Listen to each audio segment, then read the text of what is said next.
an Unspoiled Network podcast.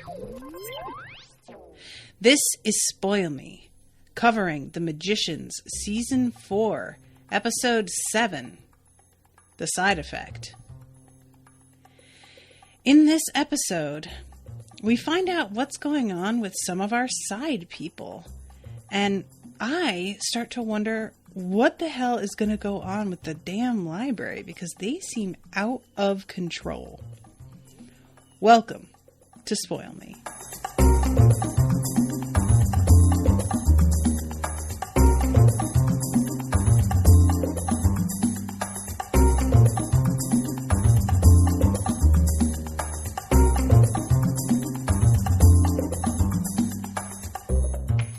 Welcome to the show, everyone. I am Natasha. First of all, I want to say thank you to Nicole for commissioning this episode. And I don't think I heard back from Nicole, but hopefully she is all right with me having changed the time of this recording. So for those of you who are wondering what's going on, and if you're listening to this after, it won't make a difference, but I am having a lot of trouble with connecting during the day to Crowdcast, to the internet in general, and I think it's due to so many people working from home during this crisis, and I have decided to move all of my appointments to the evening and see if that works out better. So fingers crossed that I don't run into the same problems, because it's been super frustrating. I want to also thank everybody for just in general being so flexible and great and helping us to buy a new computer for Rashawn, because I created a fundraiser for that when hers died, and we funded it in less than 24 hours, and it was unbelievable. So thank you all so much, those of you who contributed to that or signal boosted or whatever. Okay, so let's start off talking about this episode, y'all. The Side Effect is a weird episode that and this is something that I feel like the show is really good at, that they really manage to they do these little side episodes, and I don't mean side as in it's a filler episode that doesn't have anything to do with anything else. I just mean that this is a departure from the linear storytelling that we have seen before with the main plot. And I think this show can be at its best, honestly, when it does things like this. It's more because they have started to develop their characters a lot in the last 2 seasons. And I just find it more satisfying, you know? So we start off this episode, and it turns out that we are hanging out with Penny, and he is reading what I think is the first draft of somebody's book. It's unclear. It might be his book, because you get a pretty good close-up of the pages, and it says, oh yeah, here it is, Zelda. So this is Zelda's book. Zelda hums softly to herself as blah, blah, blah, well-worn spines of the neatly shelved books, personal bookcase, third shelf from the top. Her eyes narrow devilishly, I think is what it says. She tips the top of the spine down. It's all very, very detailed. So Penny is behind a desk here, and he has his own office, and it's pretty clear that it seems like he has a position of importance here in the library. It just feels like there's something else going on. I am very, very interested in the bureaucracy of the library in a way that the show isn't interested in showing me, which is too bad. But this is how I get with things, you know? I always ask the questions about how things work, the day-to-day bullshit, drudgery, really, that a lot of other people wouldn't really have no interest in at all. That's, for me, where the meat of things often is. And this is how I was in Westworld with understanding the way the park functioned, and even how I am on Doctor Who with wanting to know how the hell the TARDIS, where are the bathrooms? What's the bed situation like? Do they have a full, we know they have a swimming pool. Do they have anything that you want? I want to know all of that stuff. And we see Penny here. I want to know, how did he get promoted?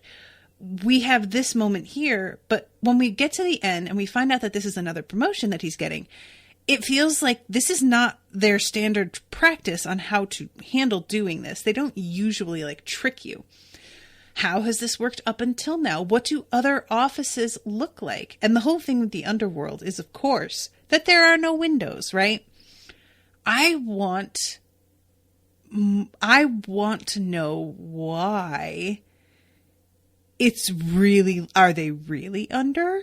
Is that just an aesthetic choice because the show is trying to really emphasize something? What's up? I want to know how everything works. But I'm guessing either we don't get to know that, or if we do, we're going to find out via Zelda, because we're starting to get more of her story here. I'm going to be honest.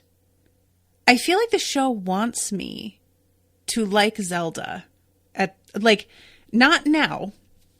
I feel like they want me to get to a place where I like Zelda, where I have at least a little bit more sympathy for her. And I gotta be honest, kids, I just don't know if that's gonna happen. I have reached a point in my life where I have less tolerance for the scale of the mistakes that she has made. And I just don't really see it, especially for somebody her age, being like making these kinds of catastrophic choices. I just don't really know I'm ever really gonna be on her side. And as much as I sympathize with certain like hang-ups that wind up showing up, like, you know, what winds up happening with the tracker spell was not something that she intended to do. Nevertheless, I just, but we'll get to that in a moment. So this dude comes in, and he is acting really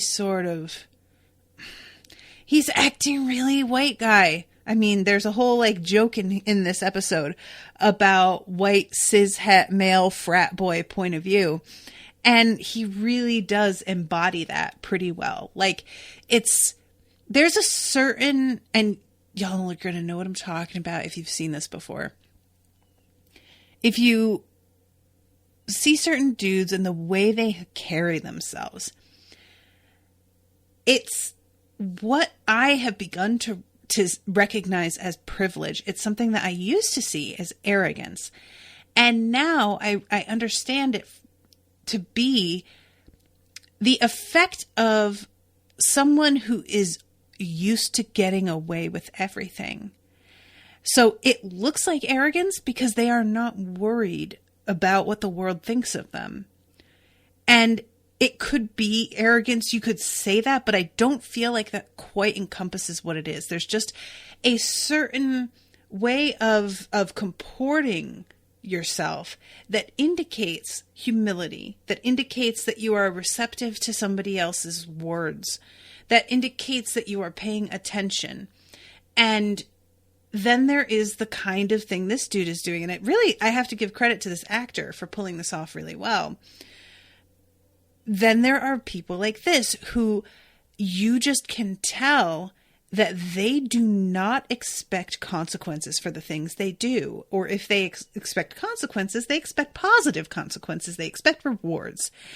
And he comes in here and says, did I do something wrong? And right away, there's just this feeling of him getting being combative. It's just this tiny undertone before it's not, did I do something wrong? Not genuine concern. Did I do something wrong? Not actually listening. It's, did I do something wrong? With this, I know that I didn't, so I'm not even really worried about it, but I know I'm supposed to say that right now. And it's just, when you work with people like this, and the worst part is when you watch them actually get away with stuff, so that their attitude is upheld by society, it makes it so frustrating to continue to have morale, to do well at your job, because you recognize that you are simply going to be held to a different standard than they are. And, you know, it's a hard thing to make yourself give a shit when somebody else is able to do 75, even sometimes like 50% of what you do and get treated like they do as much or more. And I just, you just know who this guy is as soon as he walks in. Like I said, this actor is really handling it well.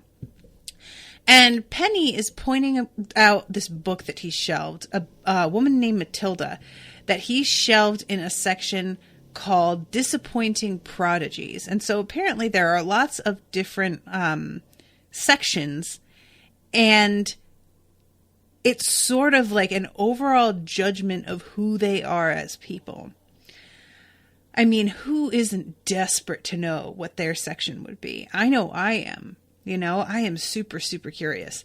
So this woman, Matilda, he filed under Disappointing Prodigies, and Penny is asking why. And I do want to mention that on the wall behind Penny, there is a map of what looks like the entire library, like underworld branch, with like some parts lit up, other parts, like flashing. I'm just super curious about what that's about. So this dude says that Matilda mastered the flute at 7, but became a mediocre poet, a disappointing, she was unremarkable, and that's why he filed her there. And Penny says, did you actually read her brother's book? Because she pulled him out of a self-destructive spiral and saved his life. And this is interesting. Like, I want to know exactly how much time they're given. If they are assigned to shelve someone's book, how many books are they expected to read that are connected to that book? I wonder what their parameters are here, because like people touch a lot of different lives. So is it just immediate family? Do you make changes on what like books to read based on the direction that their life went? How much of their life is, I mean, do you go from beginning to end, and every person that they had like more than X amount of communication with, you wind up checking out their book? Like, I just really want to know these things, But yeah, Penny is just like, I don't hear her brother became like one of the world's greatest philanthropists. I don't hear average or unremarkable in that story. And this dude says, so is there a section for sisters of generous men? And you can see Penny just has this look on his face, which is the one that I fucking get when I'm dealing with somebody who is so off the mark that you just don't even know where to begin with correcting them, because it's just there's so much that you need to back up and do to get to the place where they're going to understand it, that you feel a little bit overwhelmed by it. So yeah, Penny is like, all right, how long have you been down here? And the guy says 3 weeks. He says, when I died, I was obsessed with getting back up there, and all this didn't seem to matter to me. Where a book goes, who reads it? But the books that I lent you, did you read them? And he says that he skimmed. I skimmed and got to the part where Alice opened up a pipe, helped blow up the Modesto branch, and Quentin played Pictionary with a mummy. Where would you file them? And he says, I'd file Quentin and Alice under star-crossed romances or well-meaning failures. And I like that Penny has to prod him about, well, what about the others? Because those are the two this guy zeroed in on to even talk about, and doesn't even mention anyone else. And then he says side characters in epic quests. And that's when Penny says, oh, I'm a side character. This guy's like, look, I'm not trying to offend. I'm not, Quentin is the center of the whole thing. He's the one that knows everybody. And he's the one the little British girl picked to save the world. And Penny says, or he's the one that looks like you. And this dude, I don't remember what name he gives. Does he say Mike? He says Todd looks like me, but he is not the center of shit. That's not what it's about. And Penny says, all I'm saying is you think you've seen stories like this before, so you can guess what's going to happen, who's important and who isn't. But that's because you are trapped in your POV. You have a classic case of white male protagonism. Derek, that's his name. And a librarian simply can't have that. So what we do throughout the rest of this episode is visit the events happening to some of the other, and specifically women, of this story. Now, what I really like here is that this doesn't feel like it's coming out of nowhere. This could be a fall really, really flat if this were a show that had focused exclusively or mostly on Quentin. But I have been saying for a while now that it doesn't even feel like the show it was in the first season.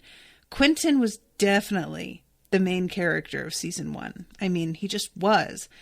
Everybody else, I hesitate to even call them side characters. It was an ensemble deal, but Quentin was the guy. By now, it doesn't feel like that anymore. So I feel like I could very easily roll my eyes and be like, you really think you're doing something here, if this show had not put its money where its mouth was up until this point. But they have. I mean, we've seen a lot of all of these other side characters. So this doesn't feel like them just paying lip service to a thing. They've done it, So we get to go to Zelda's POV, and we're seeing exactly the thing that Penny was just reading when Derek came in. She's just putting sliding her fingers down the spines of books, picks one out and gets like a little sort of like smile on her face, like she's really planning something, like either a prank. We wind up finding out that this is a book that she has chosen for Alice, because at this point she does not know that Alice has escaped, which is hilarious to me because, I mean, obviously we've backed up a little bit, but, it just feels like so much has happened already that going back to before Alice got out, I was just so disoriented for a second. So the book is Notes from Underground, and she's putting it on a tray with a scone, I think. Who knows? But she's bringing stuff to Alice, and she comes up to the door, and it is open. And then we have the meeting with everybody talking about the escape. And this woman who says that she saw like a reindeer-driven sleigh fly away. And this woman is trying so hard not to laugh. But yeah, this meeting is just really... So it's something that I have to keep in mind, because the library and the underworld... Obviously, there is an underworld branch of the library. That's what Penny is doing. But it's not entirely... They're not totally linked in the same way. And I'm really curious if Penny is reading this and if he knows about the involvement of the library with what's going on, how he feels about working for them. Because...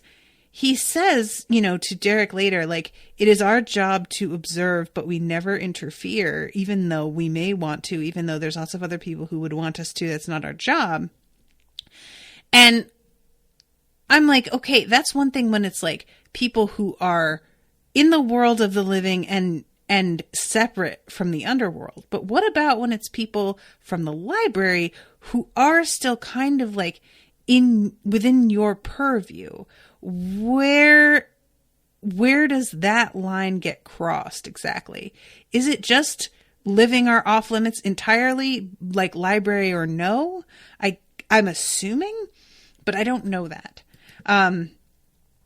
So I'm going to kind of skip over the meetings with Zelda here, because what it comes down to is the head librarian. What would we call this guy?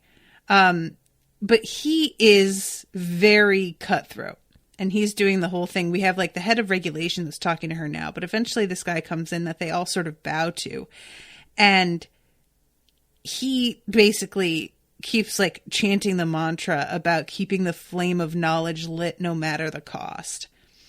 And I just really am not excited to see what he thinks about no matter the cost, what that means. And Zelda is trying it's up for interpretation here.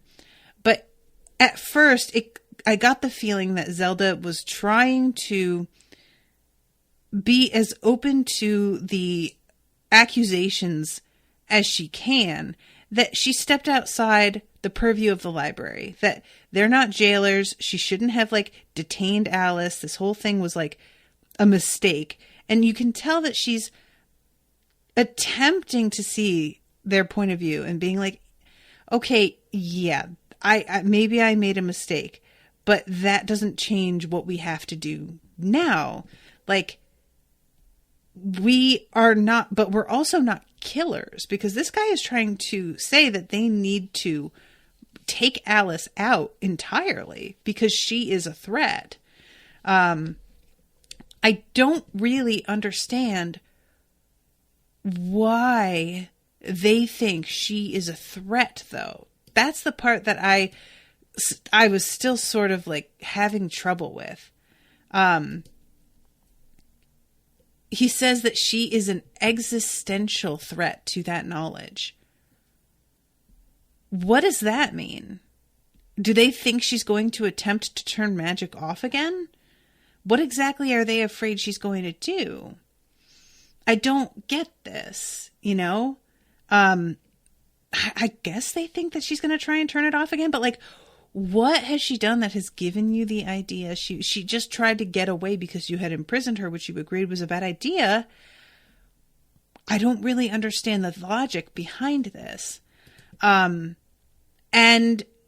the rest of this episode is pretty much taken up, and I'm just going to kind of like cover Zelda in one shot here. It's taken up with Zelda investigating what's going on with Alice. They encourage her to like keep an eye on Alice. And there's a bit of, in my opinion, doublespeak here, where they're acting like, oh, well, we just want to make sure that she's not involved with anything more. But, you know, it's clear that they are willing to consider some really drastic measures, and she's not being fooled here, you know? So Zelda checks out Alice's book and sees that Alice has like settled in Modesto. I think she says Portland. And that she's like working at a microbrewery and got a Shih Tzu and the whole thing. And she goes and tries to track Alice down and see if that's indeed what she's doing. There's a whole thing within the book about how Alice has given up on magic because it's done nothing but like make her life harder. And they seem to agree that if Alice has actually given up magic, that they can leave her alone. They've seemed to agree. Well, when Zelda goes to check on Alice, Alice is not where she had said in the book. And Zelda understands that Alice probably sabotaged it. Again, super curious about like the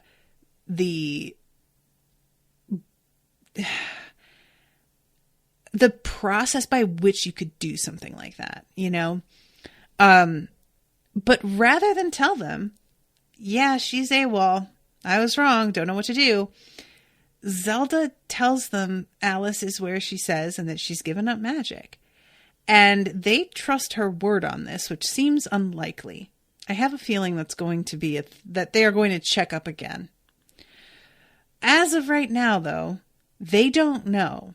And Zelda goes to Dean Fogg and is just like, I don't know what to do. She is not where she said. She could be in real danger, especially if she's still using magic. Like, they're going to see her as a problem. You've got to help me because she could be in big trouble. To which Dean Fogg is basically like, you can go fuck yourself. I have done so much tolerating your bullshit and I am over it. Y'all have done nothing but make life harder. And I'll be damned if I help you find her. If she's staying hidden this well, she'll be okay. But we wind up seeing later that there is some interference there. So then there's the whole thing with Zelda hearing her daughter, Harriet. There's an interesting moment, guys, where later on they talk like the, what's the name of the shitty librarian guy that winds up assisting Zelda in this episode? He says something about how Harriet is older than her. And he says it in a way that seemed to suggest he found that really puzzling, when I sort of was under the impression that if you work for the library, you're not aging. And I realized that there's no real reason to think that outside of the length of the terms of service in the library's contracts. Like, you know, you can be under service for like 1,000,000 years. And I just sort of figured that there was a bit, I won't even say that you just stop aging entirely, but that it goes way more slowly. But this guy's reaction seems to suggest that's not actually the way it tends to work, because he's a little bit mystified by this. So now I'm super curious, like, what has happened there? Did Harriet time travel? Did Zelda time travel? Is Harriet not even really Zelda's daughter? Like, is she adopted, or is there, I don't know.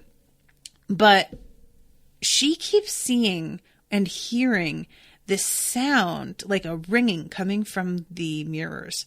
And it's this high-pitched, guys, let me tell you, on my TV, the sound of this sort of tinnitus?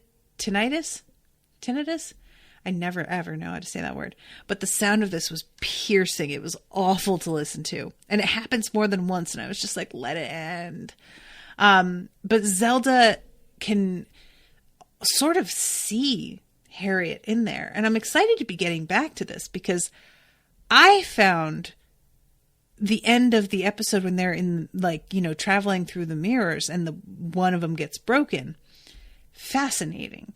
There are so many unanswered questions, but the people trapped in there are low level enough characters that I genuinely didn't know if we were going to come back to this or not. If it had been somebody like Penny who was stuck in there, I would have been like, all right, well, it may take a while, but we're going to get back to it. And instead, it's two people that really could have been kind of disposable. That could have been the end of their story. And it seems like maybe not. That's not to say that Zelda actually finds them, though, because she enlists the help of shitty librarian guy. I feel like I want to call him like Lance or something like that. And he has no interest in helping her until she kind of is like, I don't want to say that she plays the sob story card, because this guy doesn't really seem like he would be moved by that sort of thing. It's more that she's like, dude, look, I know that you were doing your job, but you are the one that locked her in there. And you've got to help me out here, please. And sort of put some of the responsibility on him, which he can't. I feel like that more than anything got to him. So he helps her and it's not even like they need to get into the mirror realm, as she puts it. They need to get into the realm between mirrors. So they're not setting up the bridge like they did last time, which is really hard. It's something much easier than that. Well, guys, I don't mind telling you that when she gets in there and she runs into the not Harriets, I nearly hit the ceiling. These are some real creepy special effects. it took me a minute to even understand what was happening and what I'm like. I watched this episode twice, and the first time I was just so horrified that I just didn't process what I was seeing. But the second time, I am assuming we're supposed to be seeing the injuries like that she likely would have sustained because of flying glass. So in like one of the versions of her like mouth is like slashed open Joker style on one side all the way up like the side of her cheek. Another one, her like eyes have been gouged out. It's really rough. So she definitely feels like Harriet is still in there, and these things that are in here which are not Harriet, they're a separate issue. Because I think this dude, whether he believes her or not, I think he makes the assumption out of the gate that she thought she saw Harriet, and instead she saw these monsters and they tricked her. But Zelda is like, no, I saw Harriet and these things are tricking me, and they are both true. So we'll see what happens with that. But she goes back to Dean Fogg, and this is when Alice comes in and tells him, the library has my friend, you have to help me, because she does not realize that Zelda is sitting right there. And Zelda stands up and is like, all right, look, I really need your help. And that is pretty much the end of Zelda's storyline. So then let's go from here to Fen. Fen's is pretty short. She is having prophetic dreams. This is not feeling like, it doesn't feel like something that has been a power that she didn't know about. This doesn't feel like it's a power that has been developing and it's starting to grow stronger. This feels like something that came out of nowhere.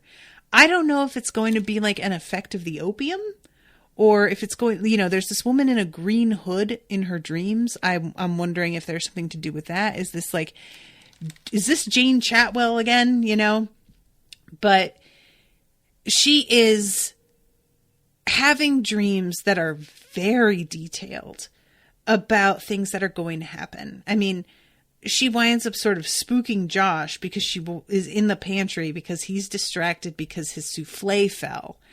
That kind of detail. This isn't like, big major events. This is small, domestic, little detailed, like household everyday happenings that she's having dreams about.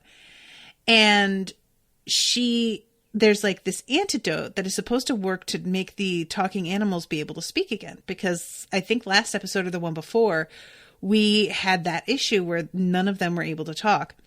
And Margot has that box, that birthright box that has a lizard in it which cannot talk. So they're about to administer the same antidote to the lizard that they have to all the other animals. And in the dream, they drip this antidote on it like they did with everybody else, and the lizard bursts into flames. It explodes, essentially. And Fen wakes up. She first chases this woman through her dream because Josh teaches her how to do lucid dreaming. I'm curious if anybody out there has ever made lucid dreaming work for them, because I have never managed to do it. There's been one time where I kind of half knew I was dreaming, but I wasn't able to I was like, oh, I think I'm dreaming. Let me try and fly. And I wasn't able to quite fly. I sort of hovered. So it was like my brain didn't fully agree with my plan. But this, she is able to look around in her dream for things that don't fit, and this woman doesn't. So I'm curious what's going to happen if, who she is. And Fen goes and stops Margot from lighting the thing on fire just in time. But we will get back to that. So let's go to Katie, because Katie is the one that I have been the most curious about what is going on with her. Katie is struggling with her own identity, which is very relevant to the, theme of this episode. She doesn't know who she is outside of everybody else's main story.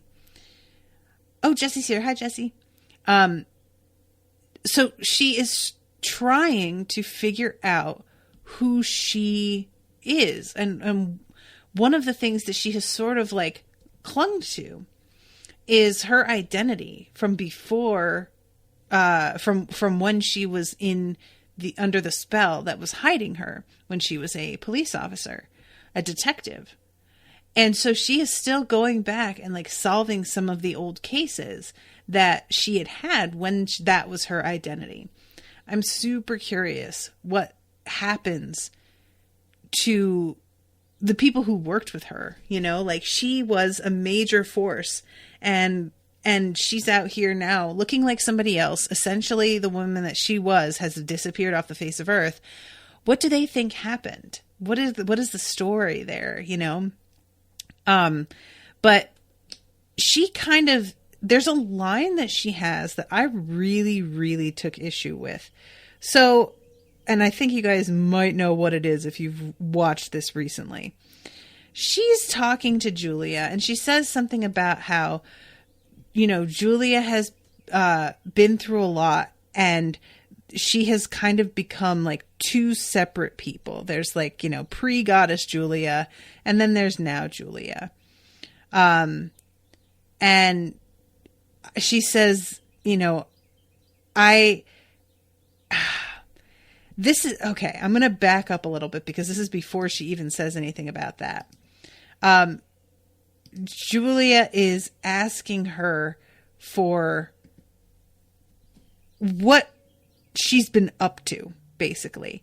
And there's a tone that I didn't quite get the first time when Julia says, is there anything you've been up to that I should be worried about? It turns out what Julia meant was, are you using again? But I misunderstood.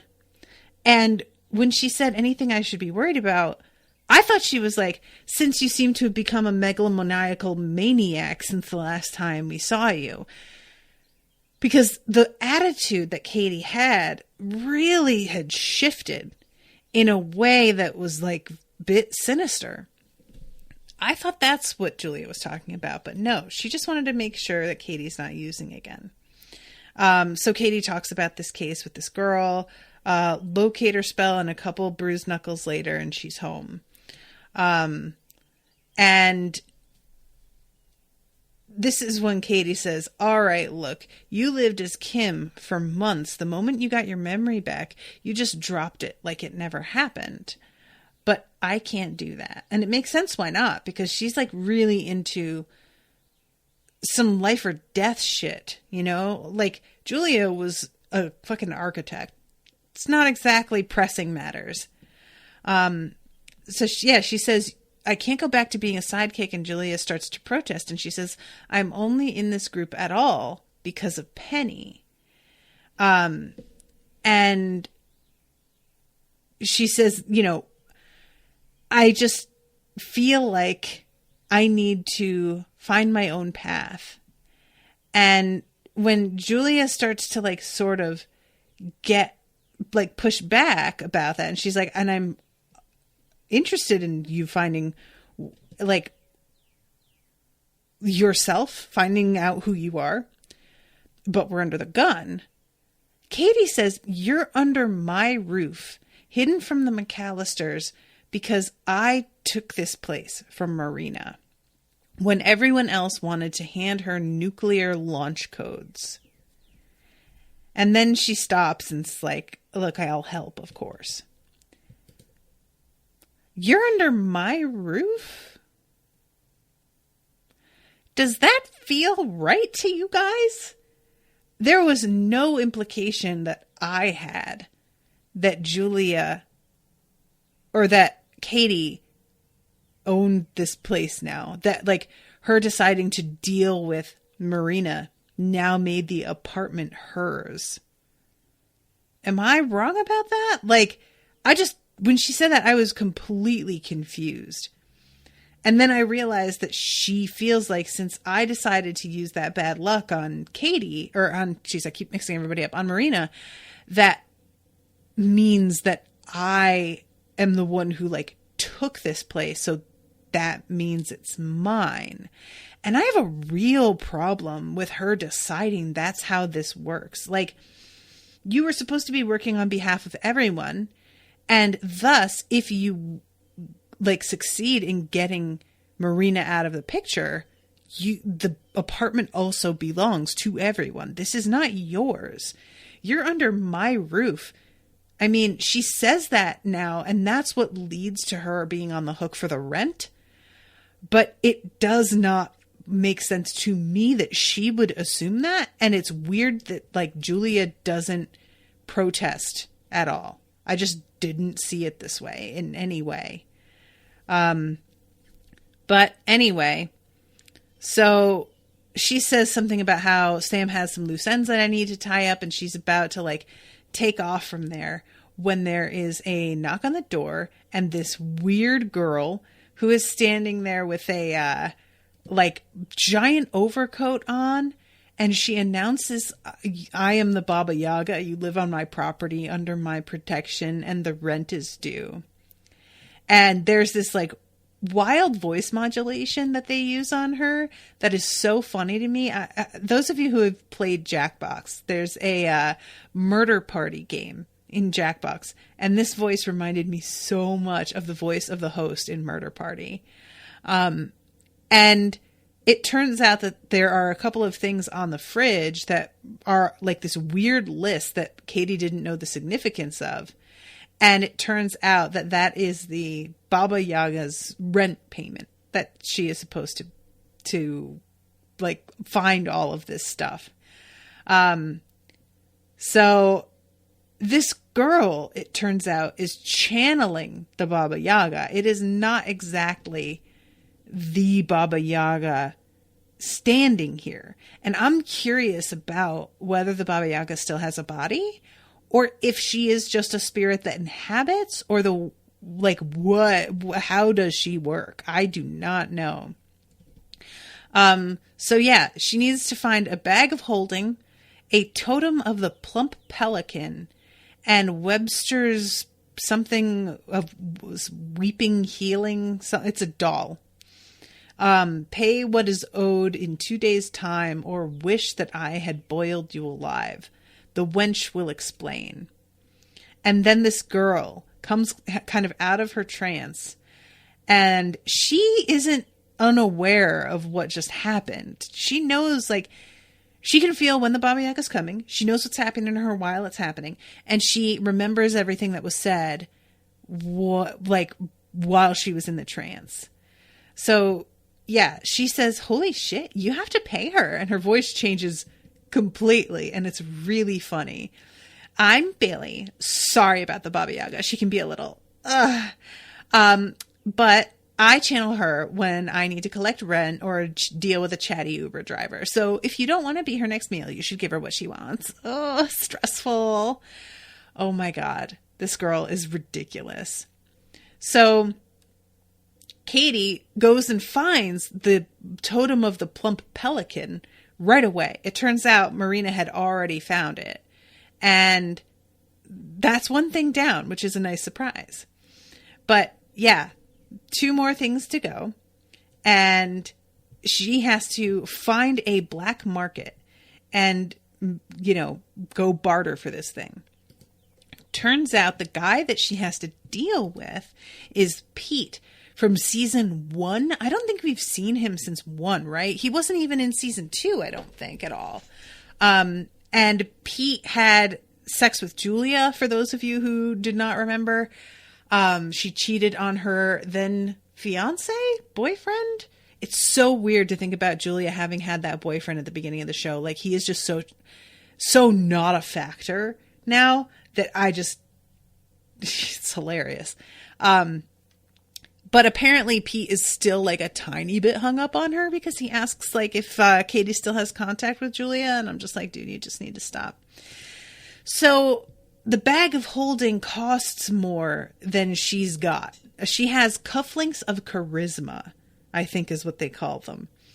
And she has to upgrade. So she goes like in a very video game RPG sort of series of events. She goes around this market and trades up just a tiny bit over and over again until she finally gets enough to pay for the bag of holding.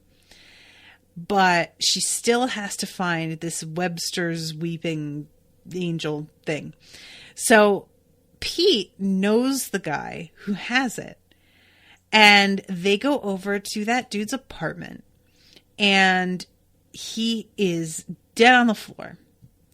And Pete basically takes from the guy's pocket the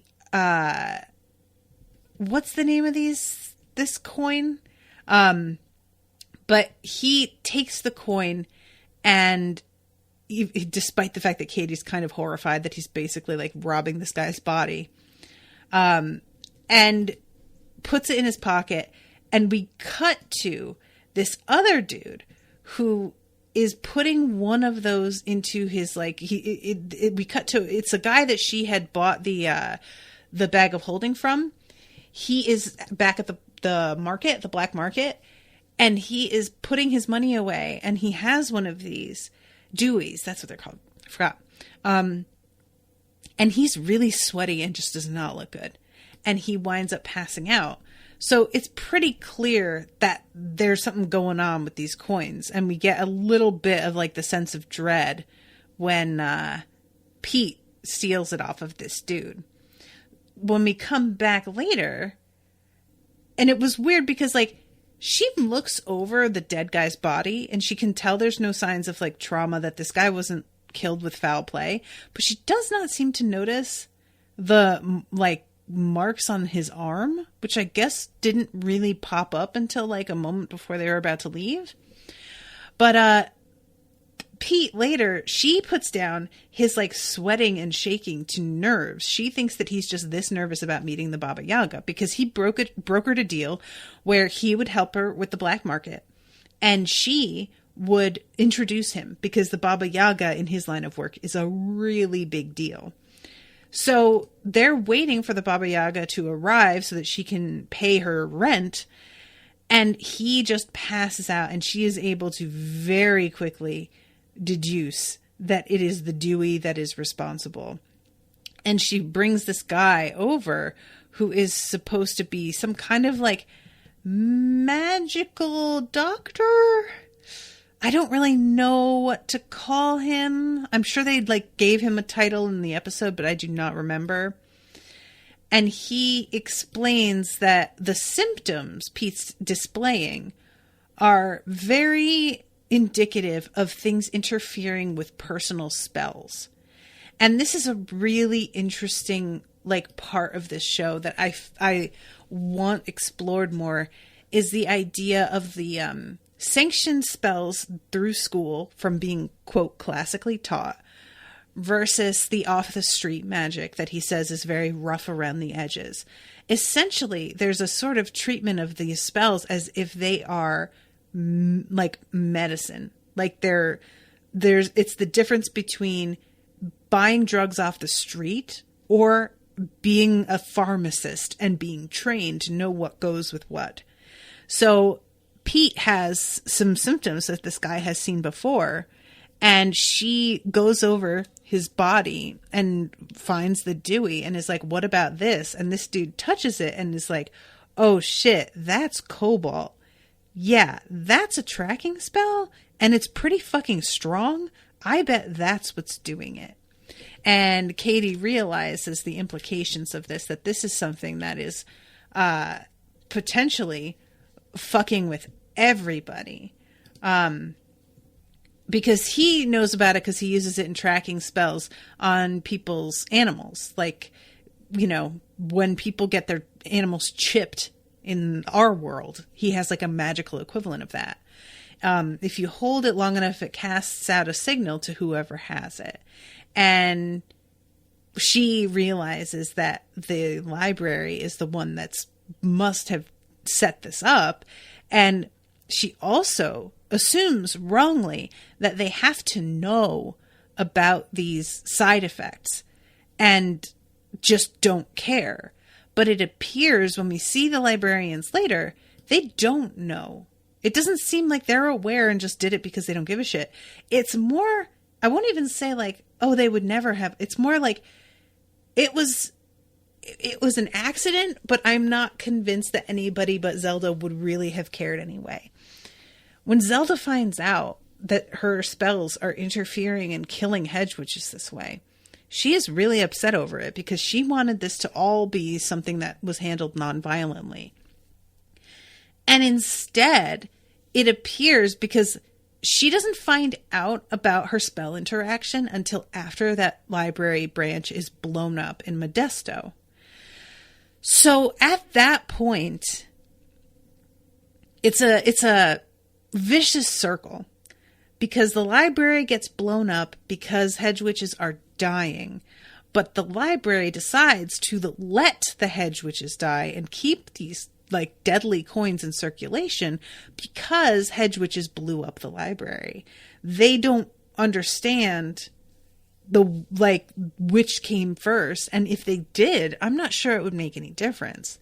And Katie, for her part, has gotten all the hedge witches together, and she tries to tell them like, and they listen to her initially. She's explaining to them about the Deweys and the fact that, you know, they really do not care about us. What happens if they are actually seeing us as a threat? If they're willing to let us die like this, just as, you know, casualties of collateral damage, what will they do to us if we start acting up? And in response, two hedge witches decide to act up. Really stupid move. I was so irritated. It makes sense, and like I get why impetuously you would do something like this, but honestly, it's so silly. It's so short-sighted of them. So this one girl comes up to Katie in this really great moment. She says, you know, I want to make the library pay. We found this branch that's got like an open magic pipe near it. And Katie rightfully is like, if you do this, you're just giving them an excuse to come after us and wipe us out. You have to hold back on that and have patience that we will figure out a solution that is right for everybody. And this girl seems to listen in the moment, but then pretty quickly goes off with fucking gas station guy from Modesto and blows up that branch. We don't see Katie's reaction. We don't see her finding out that this has happened. But I can only imagine at this point what Katie is going to say / do about this. I mean, this is a complete disaster now. And Katie is trying to be a leader here. And I think she has it in her to be. It's, I think they've done some good casting here because Katie, a different actress, it might not work as well. But I feel like she has presence enough that this could really work, you know? But yeah, the library, like their approach is essentially the hedge witches are becoming a problem. So maybe this like unintentional side effect is actually a blessing in disguise, and we can just leave the coins in circulation and the problem will solve itself, which Zelda is rightfully horrified by. Like, there's a real impression throughout this episode that Zelda is not on the same page with the rest of the library staff about who the library is. And this is the part that I think I have a problem with in terms of like this show seeming to want me to have sympathy for Zelda. I just don't buy that she doesn't know who the library is after all this time. You know, like she's the head of a branch. You have to have seen enough of their methodology by now to know what's going on. She has been directly involved in enough incredibly shady shit that it's just a tough pill for me to swallow. You know, if she were really new or if she were really young, but she's been there a minute, you know, and I just don't really, I'm not really buying the like, good-hearted, well-meaning librarian doesn't realize the forces of evil that she's teamed up with. I guess, you know, I just don't, I hesitate to like, to believe that she could simultaneously be unaware of their like standards and their ruthlessness, but still be an overall intelligent person. And her own daughter has issues with the way the library was run and the way everything worked. And she did not seem to hear her. And I'm just like, I don't know, you know, guys, I just this is like, I'm a little too close to this issue because this is something that I feel we're all going through recently, where there are so many people being like, pleading ignorance. Like, well, I agree with XYZ policy and I don't see how it's racist or xenophobic or whatever. And it's like, don't you? Or do you just not want to? Like, those are not the same things. And just because you haven't put forth any critical thinking or any attempt to understand what this is really about, that's not exactly the same thing as you being unaware. It's just you failing to make any sort of like intellectual effort at all. And I just, I don't know. So I guess we'll just have to see if anybody else buys it. So anyway, there's the scene with Fen where she sort of saves the day, and she sort of like implies that if she dreams, that her dreams are going to hold the answer on what to do next with the animals. So we'll just have to hope that that winds up working out. I'm wondering if like Irene McAllister is involved, or the fairies or something. I don't know. But then we have the last scene, which is back with Penny and this dude, Derek, that he's interviewing. And he's trying to get Derek to see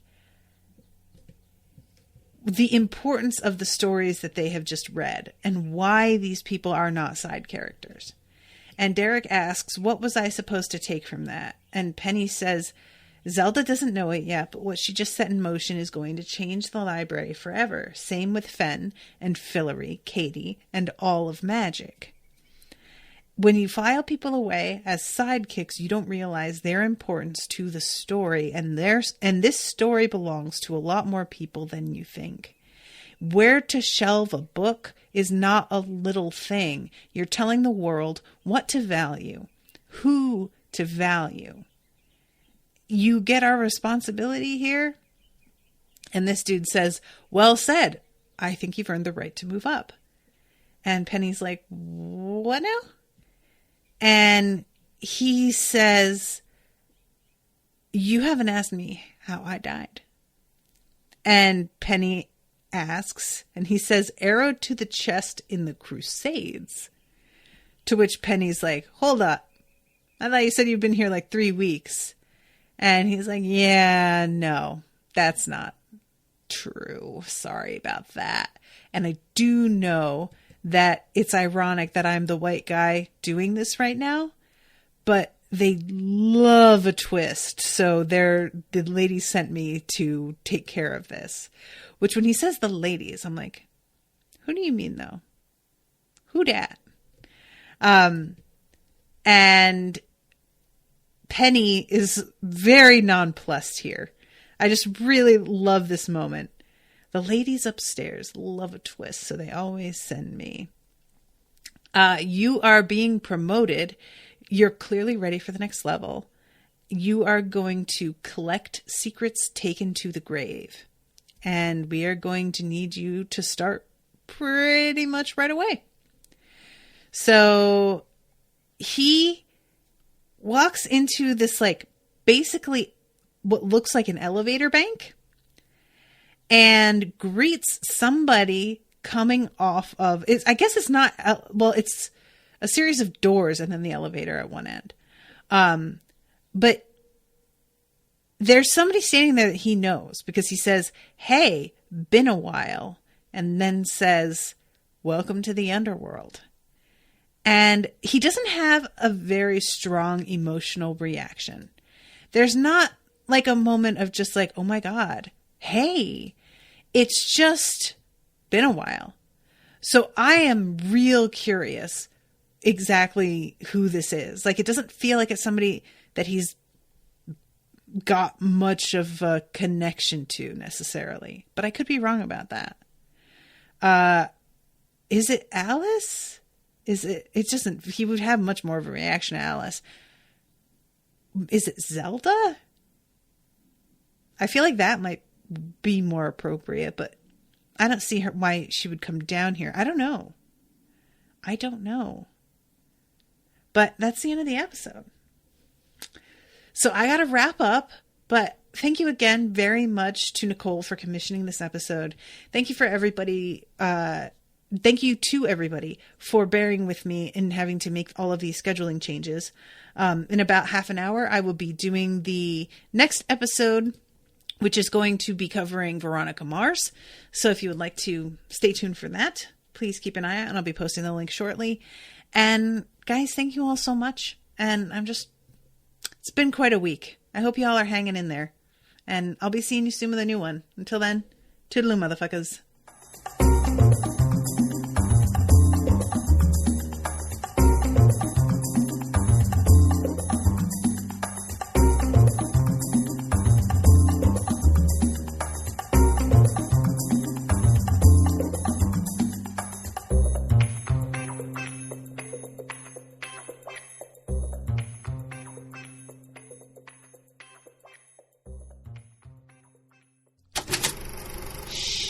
That was an Unspoiled Network podcast.